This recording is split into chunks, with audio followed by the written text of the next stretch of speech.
Selection tool को select कर लो। अब दूसरा काम करना है इसी पेन टूल से, तो इसको वापस क्लिक करो, माउस का लेफ्ट बटन एक बार दबाओ, फिर अब आपको दूसरा बिंदु जहां पर भी बनाना है उस पे आप क्लिक करके फिर माउस का लेफ्ट बटन छोड़ना मत और आप माउस को ऐसे मूव करना, तो कर्व बनेगा। उसके बाद में 2 बिंदु आ जाते हैं, तो आपको सेंटर वाले पे ही क्लिक करना है। एक बार क्लिक करके अब आपको अगले वाले बिंदु पे जाना है। मैंने यहाँ पे लेफ्ट बटन प्रेस करके रखा है और मैं माउस को ऐसे मूव कर रहा हूं, ठीक है। अब देखो फिर एक आगे पॉइंट बन जाएगा, तो आपको उस पे क्लिक नहीं करना है, आपको बीच वाले पे क्लिक करना है जहां पे आपने लास्ट बार क्लिक किया था। उसके बाद में अगर मुझे यहाँ पे कर्व नहीं करना है तो मैं सिंगल क्लिक कर दूंगा। उसके बाद में मैं वापस आगे जाऊंगा, यहाँ पे मैंने क्या कर दिया, क्लिक करके माउस को मैं ऐसे क्या कर रहा हूँ, इधर उधर कर रहा हूँ, मूव कर रहा हूँ। मैंने लेफ्ट बटन प्रेस कर रखा है, अभी मैंने छोड़ा नहीं है लेफ्ट बटन को, आप ये चीज ध्यान रखना। अब मैं क्या करूंगा, वापस से बीच वाले पे ऐसे क्लिक करूंगा, फिर मैं वापस गया यहाँ पे, इस तरीके से मैंने मूव करवाया और बीच वाले पे क्लिक कर दिया। ये मैं जस्ट आपको एग्जांपल के लिए बता रहा हूं, और एक क्लिक कर दिया। पहला और आखिरी पॉइंट जब आपका मिल जाएगा और फर्स्ट सिलेक्शन टूल आप सेलेक्ट कर लोगे, तो आपका जो पेन टूल का काम है वो कंप्लीट हो जाएगा। तो पेन टूल को आपको प्रैक्टिस करने की आवश्यकता पड़ेगी। उसके बाद में आता है टेक्स्ट टूल।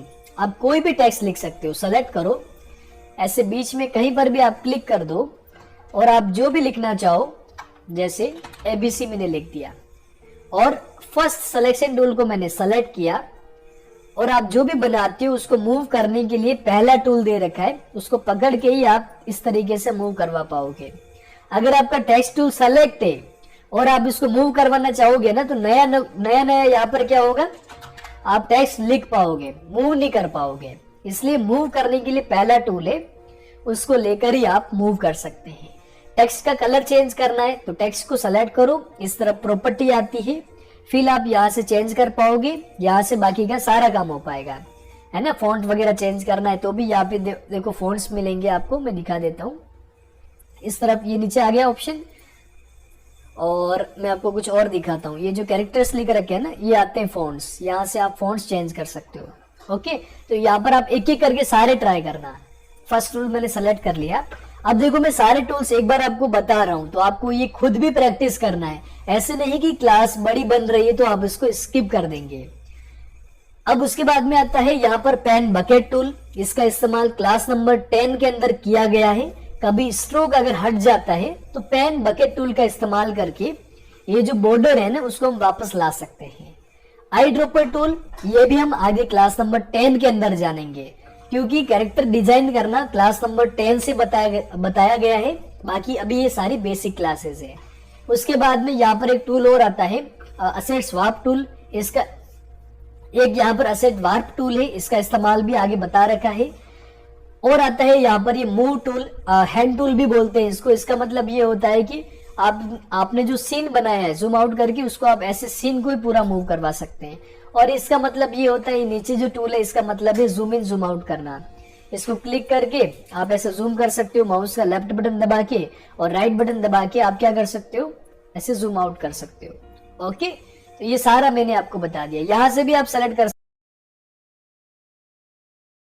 सकते हो, है ना। ये जूम आउट का आप सेलेक्ट करके आप अगर ऐसे क्लिक करोगे ना लेफ्ट बटन से, तो जूम आउट हो जाएगा। प्लस पे क्लिक करके आप ऐसे जूम कर सकते हो। ओके, अब यहाँ पे मैं आपको एक कलर फिल करना और बता देता हूँ। कलर फिल कैसे करते हैं, जैसे यहाँ पर ये मैंने सी बना रखा है, ये पेन टूल से बनाया है। कलर फिल करना है तो आपको क्या करना पड़ेगा, यहाँ पे ये जो पेन बकेट टूल है इसका इस्तेमाल करना पड़ेगा। के दबा दो, के दबाने के बाद में यहाँ पर फिल में आपको जो भी कलर फिल करना है सी के अंदर, उसको आप सेलेक्ट कर लो। देखो कैसे, ये इस तरीके से सेलेक्ट कर लो और सिंपली ये जो आपने बनाया है एक बार इस पे लेफ्ट बटन प्रेस कर दो तो कलर फिल हो जाएगा। उसके बाद में मैं जैसे ये लेता हूँ, ये वाला कलर ए में भरना है तो मैंने क्लिक करके ये ए में भर दिया। वापस से मैं फर्स्ट सिलेक्शन टूल लेता हूँ। कुछ स्ट्रोक अगर आपको डिलीट करना है तो सेलेक्ट करो, स्ट्रोक सेलेक्ट हो जाएगा, और डिलीट प्रेस करके ऐसे आप डिलीट भी कर सकते हो। कुछ भी चीज अगर आपको मूव भी करनी है तो सिलेक्शन टूल से आप क्या कर सकते हो, लेफ्ट बटन प्रेस करके आप इसको चेंज भी कर सकते हो। ये हम करेंगे मॉडिफिकेशन में। ताकि आप जो भी गलत बनाते हो उसको आप ऐसे सही कर सकते हो। जैसे देखो ये बिल्कुल त्रिभुकार क्या बोलते हैं उसको, कंप्लीट नहीं था ना, तो इस तरीके से हम उसको कंप्लीट कर सकते हैं। देखो पहले मतलब मैंने पेन टूल से बनाया था, अच्छा नहीं बन रहा था, तो इस तरीके से मैं इसको कस्टमाइज भी करके कंप्लीट बना सकता हूँ, है ना। ये थोड़ा सा जैसे इस तरफ से ऐसा ज्यादा दिख रहा है तो मैं इसको ऐसे मूव करवा सकता हूँ। तो इस क्लास के अंदर हमने क्या जाना है, सभी टूल्स के बारे में इस क्लास के अंदर मैंने आपको बताया है। क्लास नंबर 3 के अंदर, क्लास नंबर 4 के अंदर हम आपको बताएंगे शेप बनाकर कैसे आप उसको सिंबल करेंगे। ओके, सिंबल करना हम नेक्स्ट क्लास के अंदर जानेंगे। तो पहले आप इस क्लास की प्रैक्टिस कर लीजिएगा। ओके, नमस्कार। एनिमेशन के इस कोर्स में आपका बहुत बहुत स्वागत है। आई होप आपने क्लास नंबर 3 को देखकर सारे जो टूल्स मैंने आपको बताए थे उसकी प्रैक्टिस आपने कर ली होगी। अगर आपने प्रैक्टिस नहीं करी है तो आपसे एक रिक्वेस्ट है कि पहले आप क्लास 3 देखें और एनिमेट सीसी के टूल्स को इस्तेमाल करना सीखें, क्योंकि आप जब तक प्रैक्टिस नहीं करेंगे टूल्स की तब तक आप कोर्स को कंप्लीट नहीं कर पाएंगे और ना ही इस कोर्स के अंदर आप आगे बढ़ पाएंगे। तो पिछले क्लास के अंदर जो भी हमने बनाया था उसको हम डिलीट कैसे करेंगे, सेलेक्ट करके फर्स्ट वाले टूल से डिलीट कर देते हैं। जब चीज यहाँ पर आप देखोगे कुछ भी चीज सीन के ऊपर नहीं है, इस स्टेज के ऊपर नहीं है, तो आपको लेयर के अंदर यहाँ पर ब्लैंक दिखाई देगा। जबकि मैंने आपको तीसरे क्लास में बताया था कि कुछ आप शेप बनाओगे तो यहाँ पर की फ्रेम लग जाएगी, एक ब्लैक कलर की छोटी सी की फ्रेम लग जाती है। ओके, अब हम इस क्लास के अंदर क्या करेंगे, एक शेप बनाएंगे और उसको हम क्या करने वाले हैं, सिंबल करने वाले हैं। ओके, तो इस क्लास को आप बिल्कुल ध्यान से देखना, आपको ये चीज बहुत अच्छे से समझ में आ जाएगी। और एक चीज, ये जो मैं बार बार आपको स्टेज बोल रहा हूं, अगर आप इस स्टेज का कलर चेंज करना चाहते हो तो आप क्या करो, फर्स्ट वाले टूल को सेलेक्ट करो, डॉक्यूमेंट सेटिंग आपको दिखाई देगी, स्टेज के ऊपर क्लिक करके यहां से आप स्टेज का कलर भी चेंज कर सकते हो। लेकिन हम एनिमेशन कर रहे हैं तो यहाँ पर हम व्हाइट ही रखेंगे ताकि एनिमेशन जो भी मैं बनाऊं वो आपको सही दिख सके। तो सबसे पहले हम क्या करते हैं, एक शेप बनाते हैं। शेप हम बनाएंगे यहां से रेक्टेंगल से। रेक्टेंगल कैसे सेलेक्ट करना है, आर प्रेस करके आप सेलेक्ट कर सकते हैं, यह मैंने आपको पहले भी बताया है। अब देखो फिल का मैंने आपको बता दिया है तीसरी क्लास के अंदर कि यहां से आप जो भी कलर लेंगे वो बॉक्स के अंदर फिल होगा। स्ट्रोक का मतलब होता है बॉर्डर, और अगर यहाँ पर आपकी स्ट्रोक 0 है या फिर 0.1 है तो आप इसको 1 कर देना। जितना मोटा बॉर्डर रखना चाहते हैं उतना आप यहाँ पे बढ़ा सकते हो। 1 की जगह पे आप 5 भी रख सकते हो, 10 भी रख सकते हो, लेकिन पहली बार ट्राई करते टाइम यहाँ पर हम 1 ही रखेंगे। अब हम क्या करेंगे, देखो ये रहा लेयर, लेयर पर हम थोड़ा सा काम भी करेंगे। ओके, इस टाइमलाइन के ऊपर। अब देखो मेरा जो यहाँ पर माउस सेलेक्ट है वो है फर्स्ट वाले पर। यहाँ पे फर्स्ट पे आप क्लिक करना, देखो ऐसे फर्स्ट पे इस की फ्रेम के ऊपर क्लिक करना। फिलहाल ये खाली है, ब्लैंक है, तो ब्लैंक फ्रेम के ऊपर आप क्लिक करना। यहाँ पर आप रेक्टेंगल को सेलेक्ट करना, ये मैंने रेक्टेंगल सेलेक्ट कर लिया, और माउस का लेफ्ट बटन देखो, देखो अभी ये है ना फ्री है बिल्कुल, ऐसा प्लस का निशान आ रहा है। मैं माउस का लेफ्ट बटन प्रेस करते हुए इसको ऐसे नीचे की तरफ खींचूंगा तो एक शेप बन जाएगा।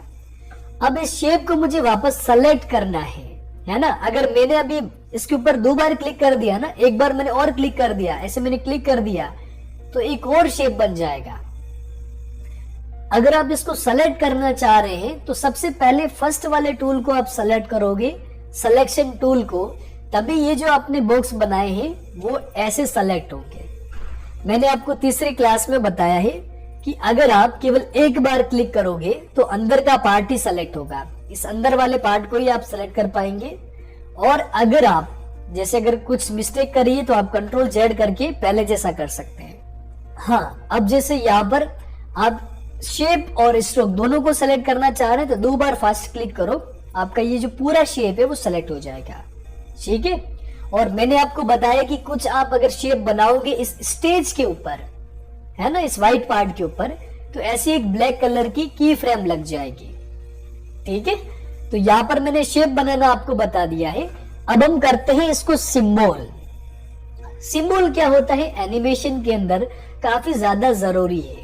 जब भी आप किसी भी शेप, किसी भी ऑब्जेक्ट के ऊपर एनिमेशन करवाओगे तो सबसे पहले आपको शेप तो सबसे पहले आपको सिंबल ही करना पड़ेगा, ठीक है।